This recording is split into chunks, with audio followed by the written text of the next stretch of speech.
الحمد لله عليه حمدا كثيرا.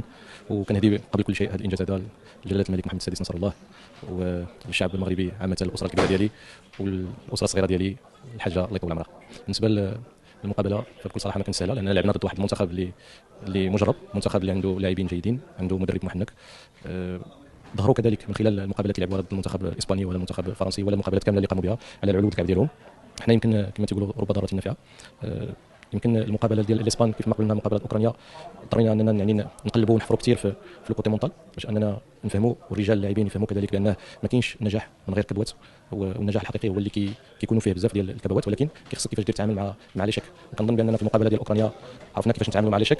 كذلك درنا اننا نردوا ذاك الفشل القوه في المقابله الاوكرانيه، وبينا على واحد الجوده كبيره لا في المقابله العراق ولا في المقابله ديال امريكا.